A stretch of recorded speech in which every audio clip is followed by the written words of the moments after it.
Hey guys, if you made it this far, you're here for a very specific reason, and that's because you need a clear starting point for your brand, which is very exciting, very fun. But at the same time, I'm going to make sure that we share some notes, we action on some work, and we can actually get something done for you in this time that we have together. It's not too long, but it's enough to get some ideas on paper, get the ball rolling, and get you guys moving really, really fast. So I'm going to share some notes. I'm going to share my screen. I'm going to share the iPad, and we're going to do some things together to make sure you have a really, really clear starting point for your brand. So let's go. Now, why does this matter? This matters because you need to be very clear on what you want to create. Otherwise, you actually won't create anything. And there's something called analysis paralysis too, where you think so much that you actually don't do anything either. Because really, you need someone to tell you, what are you doing today that's going to impact tomorrow? So the other thing this does for you is it gives you clear momentum. And I've seen people do this exercise, start their brand and scale it to $1 million. I've seen people do this exercise, do nothing with it, and never ever talk to me again. So there's so many different types of people in this industry. But it's up to you what you do with this. I can't force you to start a brand, but I can give you this starting point that every other entrepreneur has. And, it's giving you the best chance. So let's go. The other thing is the sooner you start, the further you'll go. I think that when you do have momentum and you do have an idea and you have something on paper, it actually changes your whole headspace. It makes you think that it is possible. And it is possible, but sometimes people have limiting beliefs that they can't do a certain thing, or they're not born into a certain family, or they can't quite achieve a certain goal because of who they are. And I'm here to tell you that that's not true. When it comes to starting a clothing brand, I've seen all sorts of people do it from all walks of life. So you are not alone in this, and I know it might seem scary starting a brand, but really it's such a fun thing. It's more like a fun creative project at the start, and that's how I want you to approach it. So what's involved? I'm going to cover a few things, but the main thing that's involved in starting a clothing brand is you really need to be a badass. All right, you need to go into branding, deciding, actioning, and sourcing, and that's how we do this through this whole section here. I'm going to show you how to do all of these things, and I'm going to show you the how to do it. And the main thing we're going to do right now is I want you guys to open up a blank Keynote or a blank PowerPoint or a blank Canva doc and do this along with me, because the idea is you don't sit here and listen to me blabber on and do nothing. I want you to actually write this down as we're working together. So there's not an hour of homework after this. It's a quick 10-minute session. You get a lot done and you get a lot out of it. So let's open this up. What can happen here? I personally think you take a chance on this and you see a change. Now, when you do stuff like this, it actually opens your eyes up to what's possible. It really, really does change the way you think, and it makes you look at what other brands are doing as well, because you don't notice things in the marketplace until you actively look for them. So we're going to actively look for some things here. And in this brand book that we're going to create, you've opened up a blank brand book like this, something we can create here. I'm just going to write blank, and I want you to answer some questions. So what is the story or reason or purpose for the brand? And I can give you a quick example from us. We're two brothers who wanted to create a comfy pajama brand, and that's exactly what we did. And our story was we always loved comfy clothes, we loved pajamas, and we wanted to make it a fun, not taking yourself too seriously, but comfortable, good quality brand. And that's exactly what we came out with, because we actually structured it exactly like this. So this is really, really cool. Now, what brands are you most similar to and why? So I want you to write that down. What brands are you most similar to and why are you similar to those brands? And then what brands don't you like and why? Because that's also really important too. If you're going to put this brief together to give to a graphic designer for a logo or whatever it might be, you need to figure out what brands you don't like and why you don't like those brands. And then what are your key values? So I'm going to dive into these a little bit deeper here. So if we're talking about my brand Slouch, for a really good example, we kind of pull together who we think we are. And that kind of comes down to what brands are you most similar to and why. This is going to help you answer this question. So for us, we always said, if Bape and Peter Alexander had a baby, it would be Slouch Potato. It would be us, right? We like the fun aspect of Bape, and we like the comfort aspect of Peter Alexander. So if you combine those two things, you get Slouch Potato.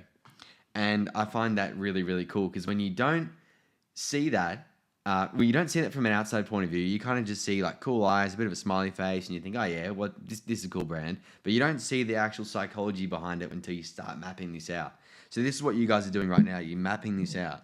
Now, the next thing is to mood board your photos. So what you've got here is you've opened up a blank brand book. You've answered some questions here. And obviously, you can pause this video and answer these questions in your own time, but it's important that you do answer these questions. What brands are you most similar to and why? What brands you don't like and why? And then what are your key values? So you've got the questions answered, you've got some different brands you're most similar to, and now you can mood board some photos too. So we kind of pulled together some photos of what we wanted to be like, and it turned out exactly the same. I don't have our original brand book, but I know that we did something along these lines and it was really, really fun. So we actually mood boarded like really fun, creative photos of jumping castles and jumping out of planes and doing all sorts of wild things. And it kind of turned into our best photo shoots here. Like there's my brother Zach here and he's pouring ice cream all over my head because we had like an ice cream print pants. Really, really fun. We did another cookie print for summer. We were throwing beers around. We just did all sorts of things because we knew that it kind of related back to that fun aspect of our brand. And now we're talking about like mood boarding the photos. Like you can start to pull together brands you like. So if you're doing like a fitness brand and you might want to start to mood board some photos like this, guys doing push-ups, or you might be going for like a fashion fitness style of like girls modeling like this. So you can really start to pull together all of these different mood boards for your photos, for your potential photo shoot, and just the way that you're kind of envisioning it to look, because all that ties back into your values. Now, when we talk about Slouch's brand values, we are really about a few things, and I mentioned a couple before, but I want to help you guys by explaining some of these. So we're about comfort, we're about fun, we're about family, we're about excitement, and we're also about joy. Oops.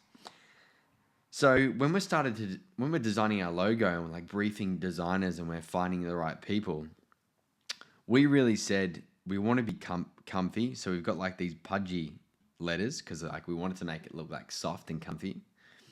We wanted to be fun, so we created these cool eyes and then like this smiley face to kind of go along with that to be fun.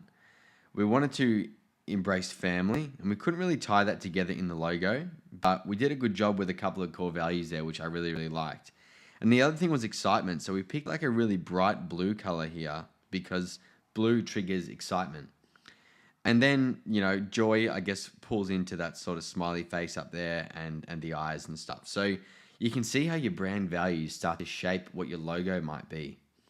And this is all stuff that you're going to give to a graphic designer. So remember, when you're doing this brand book and you're piecing it all together, it can be the most ugly thing you've ever seen in your life, although it needs to have the information in there. And this is the sort of information we're building in there now. So what we want to do is have this mood board done. And now that is what I call your branding section done. And you're going to source a graphic designer to do your logo. And we're going to talk about sourcing down here. But for now, that's your branding done. Now, number 2 is decide. So I want you to decide on one main thing, and that is your MVP. Another name for that is minimum viable product. Minimum viable product. Now, this is stuff that high-level marketers teach. And I'm teaching you guys this now because I feel like it's really, really important to have this in your head before you dive into just starting a course or a program or an e-commerce journey or whatever it is, because I think these are the questions that people aren't giving you, and you need to start asking yourself these questions. So when it comes to MVP, your minimum viable product, what is the one product you could create that would make sense for your brand? Now that is a really, really strong question. So let's recap that. What is the one product you could create that will make sense for your brand? So who can guess what this product is for us? It's the pants. And you might think, why is it the pants? Well, if I look at my brand values and I think about what makes sense, well, the pants are fun. The pants are comfy. The pants bring excitement and joy. And when you match with your significant other or family member, mum or dad, it brings families closer together. So you can't get that with a t-shirt, you know? It doesn't quite hit the same. So when you're creating a new brand and a new product or whatever it is you're going to create, you got to think about that MVP and what is that one product that you can make that will be the most significant for your brand. Now that's the MVP, and that's what I want you to do in this deciding phase here. Really, really simple. Just decide on that alone. Now the next thing is actioning. And the only way to action all of this is to take the steps and do the brand book, because there's nothing else you can do except gather a mood board, do the brand book, answer those questions, and decide on your MVP. That's what we're going to do from now on. And that's exactly what it takes to action this. So now at the last stage of badass, we're talking about sourcing. Now you might want to source someone to create your logo, and that person is a graphic designer. Or, I'm just going to write or here, illustration, artist. Someone who can draw your logo based on all of these values and moods you've given them.